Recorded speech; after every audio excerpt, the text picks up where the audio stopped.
Je suis le bon berger qui donne sa vie pour ses brebis. Le Seigneur soit avec vous et avec votre esprit. Évangile de Jésus-Christ selon saint Luc. Gloire à toi, Seigneur.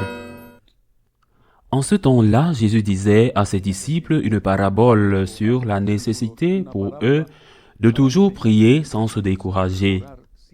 Il y avait dans une ville un juge qui ne craignait pas Dieu et ne respectait pas les hommes. Dans cette même ville, il y avait une veuve qui venait lui demander « Rends-moi justice contre mon adversaire ». Longtemps il refusa. Puis il se dit « Même si je ne crains pas Dieu et ne respecte personne, comme cette veuve commence à m'ennuyer, je vais lui rendre justice pour qu'elle ne vienne plus sans cesse m'assommer. » Le Seigneur ajouta « Écoutez bien ce que dit ce juge dépourvu de justice. Et Dieu ne fera pas justice à ses élus qui crient vers lui jour et nuit. Les fait-il attendre? Je vous le déclare, bien vite il leur fera justice.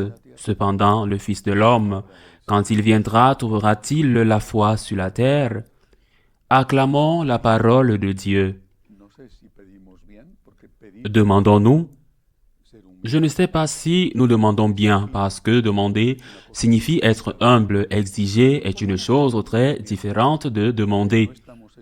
Mais supposons que nous demandons bien, que nous n'exigeons pas de Dieu, que nous le supplions de nous accorder ce dont nous avons besoin, et que nous n'avons pas, nous le savons, le droit de l'obtenir. Mais c'est quelque chose dont nous avons besoin et nous lui demandons humblement. Eh bien, nous demandons, combien de temps? Et que demandons-nous? Parce que nous demandons peut-être avec intérêt et avec besoin. Combien de temps? 1 jour, 2 jours, 3 jours. Et puis, nous passons à autre chose. En avons-nous vraiment besoin à ce point?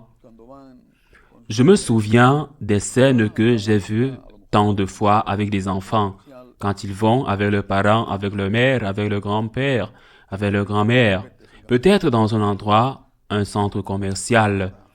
Et l'enfant veut tout. Tout. Il s'en tiche d'un jouet, il s'en tiche d'un bonbon, et il pleure. Et parfois, je l'ai vu, il se met même en colère contre sa mère, parce qu'elle ne lui achète pas ce que lui veut.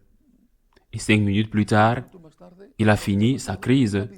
Et 5 autres minutes plus tard, il demande déjà quelque chose d'autre et se met en colère. 10 minutes plus tard, il a fini, il demande quelque chose d'autre. S'il ne l'obtient pas, il se met également en colère, mais s'il l'obtient, parfois, il le jette même sans l'utiliser. J'y ai souvent réfléchi parce que je pense qu'un peu, au moins un peu, c'est comme cela que nous sommes aussi, nous aussi. Nous demandons, je le répète, en supposant que nous demandions bien avec humilité et sans exigence. Nous demandons, mais avec quelle insistance? Parce que si nous voulons vraiment quelque chose, nous devons insister. C'est ce que nous dit le Seigneur dans l'Évangile aujourd'hui. Et puis, que demandons-nous? Je demande beaucoup pour les personnes qui me demandent de prier pour elles. Je pense que c'est mon devoir d'être attentif à ces prières et chaque jour, le matin, le soir, je les recommande au Seigneur, car je suis relativement en bonne santé, du moins relativement, bien que de plus en plus de plaques commencent à apparaître. Je ne demande pratiquement jamais pour moi. Non, vraiment, ce n'est pas un acte d'orgueil, parce que quand j'ai un problème, je demande aussi. Mais qu'est-ce que je demande avec insistance pour moi? Qu'est-ce que je demande? Parce que je demande pour moi, je ne parle pas de santé, d'argent, non.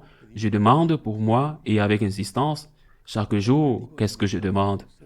Seigneur, aide-moi à être saint. Pardonne-moi mes péchés. Aide-moi à être meilleur. Aide-moi, Seigneur, je t'en supplie. Aide-moi, pardonne-moi, aide-moi avec insistance. Est-ce que nous demandons cela avec insistance? Le but de notre vie est-il d'être saint? Le but de notre vie est-il de nous améliorer, de corriger nos fautes, de surmonter ces choses dans lesquelles nous sommes peut-être tombés tant de fois et qui sont devenues un vice, de surmonter les tentations d'être plus généreux, plus aimable, plus juste? Est-ce là le but de notre vie? Cela ne veut pas dire que nous ne devons pas demander d'autres choses, le travail, la santé, les relations familiales, pour nous-mêmes, pour nos proches. Mais ne devions-nous pas faire passer la demande de sainteté en premier? Seigneur, apprends-moi à t'aimer. Aide-moi à t'aimer, remplis mon cœur du feu de ton amour. Allume le feu de ton amour dans mon pauvre cœur. Mon cœur misérable et pécheur. Aide-moi, Seigneur, à t'aimer comme les saints t'ont aimé. Cela ne devrait-il pas être notre prière de tous les jours, chaque jour, parce que c'est quelque chose c'est un but qui ne peut jamais être atteint, et nous savons que nous n'atteindrons jamais ce but. Mais plus nous le demandons, plus nous essayons, plus nous nous approchons de ce but. Et puis, il y a autre chose dans cet évangile. Jésus dit, « Je vous dis que la justice sera rendue sans délai. Mais quand le Fils de l'homme viendra, trouvera-t-il cette foi sur la terre? » Cette phrase me fait trembler. Si Jésus venait aujourd'hui, trouverait-il cette foi? Chez nous, catholiques, et je ne parle pas de la doctrine, je ne parle pas de cela, je parle de la foi, de croire que Dieu existe vraiment, que Dieu est amour, que le Christ est Dieu, que son message est le message de la vie, qu'il est le chemin, la vérité et la vie, de croire qu'il nous aime. Ou est-ce que je remarque que je manque de foi? Je ne remarque pas que j'ai des doutes sur les choses que l'Église enseigne. Je n'ai, grâce à Dieu, aucun doute, mais je ne remarque pas que je manque de foi. Je remarque que j'ai confiance. Est-ce que j'ai confiance en Dieu? Augmente ma foi, Seigneur.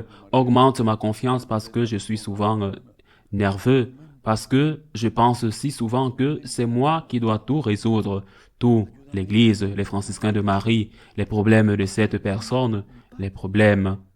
Augmente ma foi, augmente ma confiance. Aide-moi à m'abandonner à toi, à bien faire ma part, à faire ce que je dois faire, mais en sachant, Seigneur, que c'est toi qui fais tout.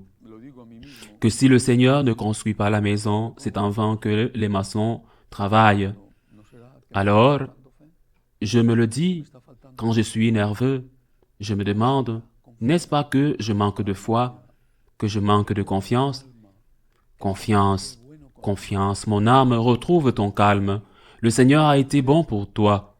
Confiance en Dieu, et dites-lui ces belles choses que le Seigneur désire entendre, qui viennent de votre cœur et de vos lèvres. Jésus, j'ai confiance en toi. J'ai confiance en toi, je m'abandonne à toi, j'ai confiance en toi, Jésus, je t'aime. Jésus, je t'adore. Jésus, je te remercie. Et aussi, Jésus, je te demande humblement ton pardon et je te demande humblement ton aide, des grâces. Et aussi, Jésus, compte sur moi, je m'offre à toi, mais avant tout, Seigneur, j'ai confiance en toi. Ainsi soit-il.